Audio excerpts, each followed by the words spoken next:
Eu volto a conversar com a nossa analista de política em Brasília, Jussara Soares, que já tem a apuração, já sabemos exatamente quem as pessoas atingidas por essa medida do Departamento de Estado americano, Jussara, além do ministro Alexandre de Moraes? Olha, Márcio, ainda não há uma lista oficial da Casa Branca. Pela publicação de Marco Rubio nas redes sociais, essa sanção atinge o ministro Alexandre de Moraes e, segundo ele, seus aliados no Supremo Tribunal Federal. Eu fui conversar com o jornalista Paulo Figueiredo, que junto com o deputado federal licenciado Eduardo Bolsonaro é que tem feito essa articulação com integrantes da Casa Branca. Segundo ele diz, importante a gente citar, que são as informações passadas por Paulo Figueiredo, é que essa medida de cancelamento do visto não atinge os ministros Luiz Fux, Cássio Nunes Marques e André Mendonça. Vamos explicar. Cássio Nunes Marques e André Mendonça foram indicados pelo ex-presidente Jair Bolsonaro, são considerados seus aliados. Já Luiz Fux, ele tem sido elogiado pelos bolsonaristas, inclusive pelo seu posicionamento durante o processo da tentativa de golpe de Estado. Então, ele tem sido elogiado em nas redes sociais, sai em defesa dele. Porque ele abriu divergências a Alexandre de Moraes, certo?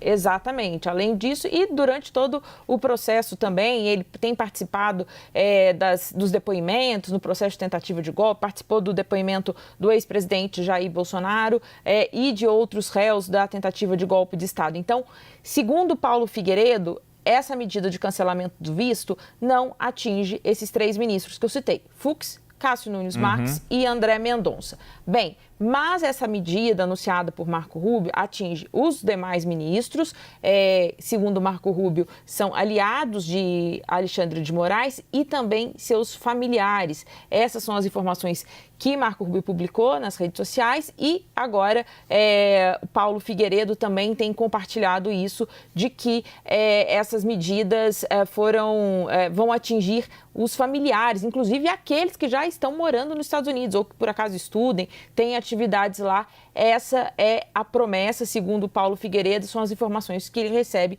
do Departamento de Estado americano. Bem, questionei a ele também nessa conversa que eu tive com ele rapidamente aqui, Márcio, o que mais pode vir pela frente depois dessa aplicação dessa sanção que envolve o cancelamento de visto? Ele me diz o seguinte, que Trump já demonstrou que pode ir até as últimas consequências. O que seria isso? Seria a aplicação da lei Magnitsky, aquela que são sanções econômicas sobre essas pessoas que, segundo os Estados Unidos, pode ter algum tipo de violação aos direitos humanos, na visão dos Estados Unidos neste caso, ou outras sanções ainda. Perguntei também se há algo que mais poderia ser aplicado em relação, inclusive nessa relação entre Brasil e Estados Unidos, ele não quis antecipar, mas o que me diz é que há muitas possibilidades sobre a mesa. Eu faço um destaque aqui que durante muito tempo a gente, na nossa cobertura, a gente precisa ter uma cautela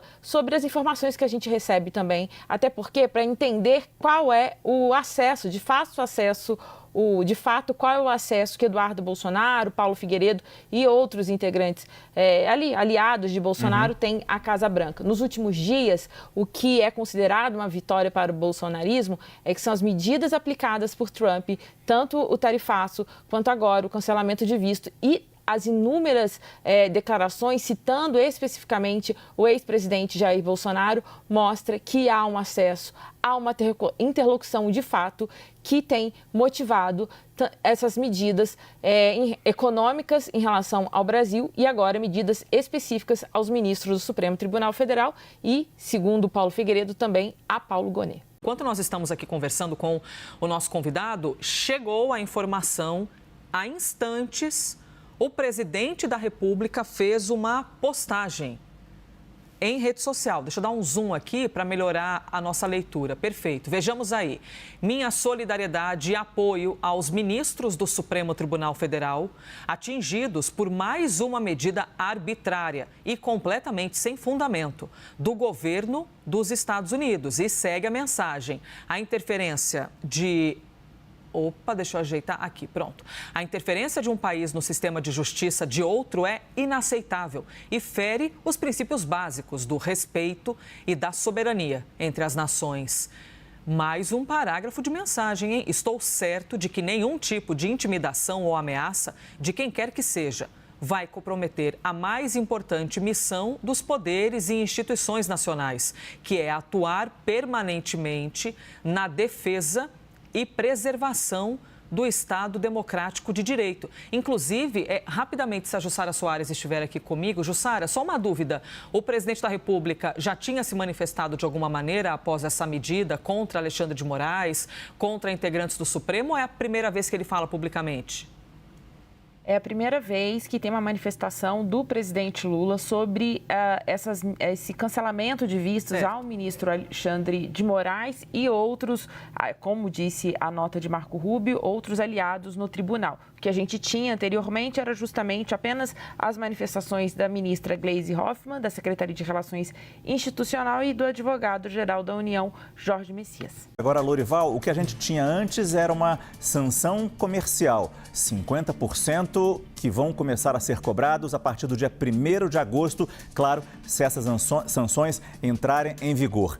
Agora nós temos uma decisão do governo americano, do secretário de Estado Marco Rubio, de cancelar, revogar os vistos para os Estados Unidos, não apenas de Alexandre de Moraes, mas todos os ministros do Supremo Tribunal Federal e também seus parentes. É um ataque ao Supremo. Como interpretar essa decisão do governo americano, Lorival? Boa noite.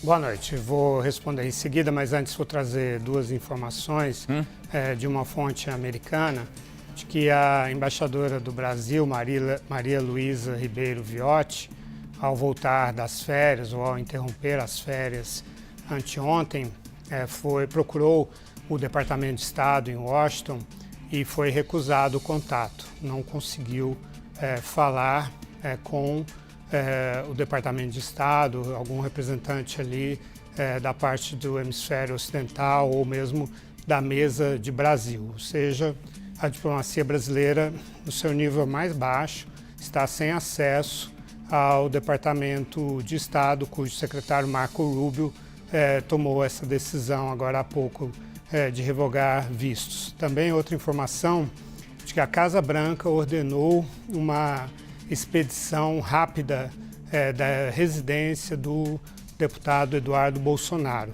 ou seja, um processo sumário para que ele rapidamente se torne residente dos Estados Unidos. Ele está morando no Texas, mas frequentemente em Miami, onde circula todo o círculo do Trump ali, né? Porque o Trump transferiu o convívio ali dos seus apoiadores, seus aliados, para Miami, a região ali da Flórida. O Eduardo Bolsonaro tem o apoio da Universidade Internacional da Flórida e do centro chamado Adam Smith, que é custeado pelo Ron DeSantis, governador da Flórida. É um centro que tem bastante dinheiro e está apoiando a atuação do Eduardo Bolsonaro. Agora há pouco a gente recebeu a Cristina Rosales, que é a minha fonte há vários anos.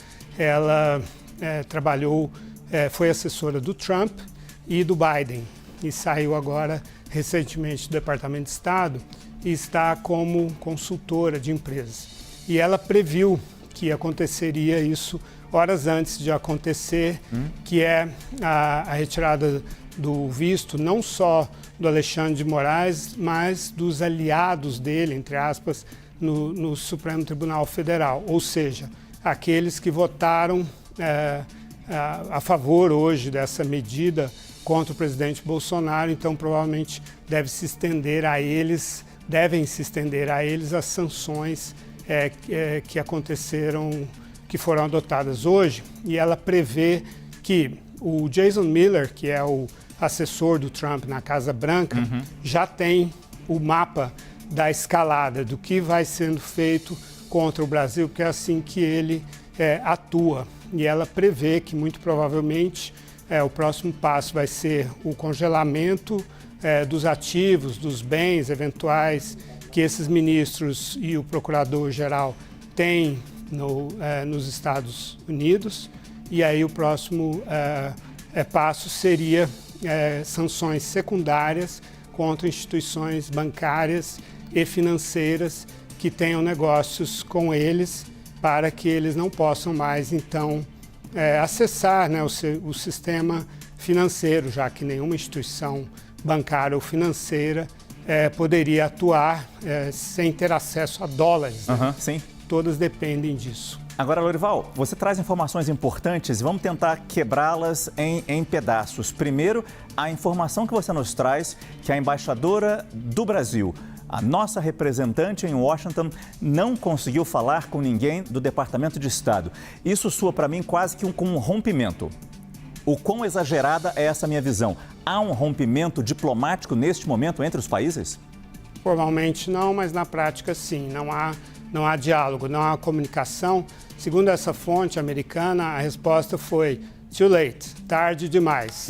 Você vem agora falar com a gente porque nós impusemos essa alíquota de 50%, não buscou o diálogo antes, a embaixadora estava em férias de verão, né? Mas antes disso, esse too late se refere desde que o Trump assumiu a Casa Branca no dia 20 de janeiro. Então a avaliação seria, segundo essa fonte, de que o Brasil não se esforçou para abrir canais diplomáticos com os Estados Unidos. Naturalmente, a gente sabe que essa não é a versão do Itamaraty, né? O próprio Mauro Vieira, chanceler, tem dito que foram feitos esforços nesse sentido, mas essa é a visão dessa fonte americana. Inclusive com cartas do governo brasileiro, uma delas emitida no dia 16 de maio e que até hoje não obteve resposta, segundo o vice-presidente Geraldo Alckmin, uma carta que chamava a negociação antes mesmo da imposição da tarifa de 50%. Geraldo Alckmin disse que nunca obteve resposta a essa carta e depois a gente sabe o que aconteceu, a imposição da tarifa de 50%. Agora, nessa questão da possibilidade de Eduardo Bolsonaro conseguir um visto de residência, você falou numa aceleração do processo, ou seja, um processo que já teria começado, pelo menos em teoria, pelo menos em conversas talvez, mas agora uma aceleração, uma agilidade para ele obter essa permanência, essa segurança de permanecer nos Estados Unidos. O deputado licenciado, e daqui a pouco acaba a licença, ele tem que decidir se volta ou não. Com isso, ele parece ganhar um bom campo para permanecer nos Estados Unidos. Sim, isso há 2 meses teria sido dada essa ordem da Casa Branca para assegurar a permanência do deputado nos Estados Unidos. Então, provavelmente, ainda mais com esse apoio do governador, indiretamente, né, do governador Ron DeSantis, e desse instituto, o Centro Adam Smith, lá da Universidade Internacional da Flórida, ele está com a posição dele bastante consolidada e circula bastante ali na Flórida, conversando ali com o entorno de Donald Trump, que divide o seu tempo entre Washington e Mar-a-Lago.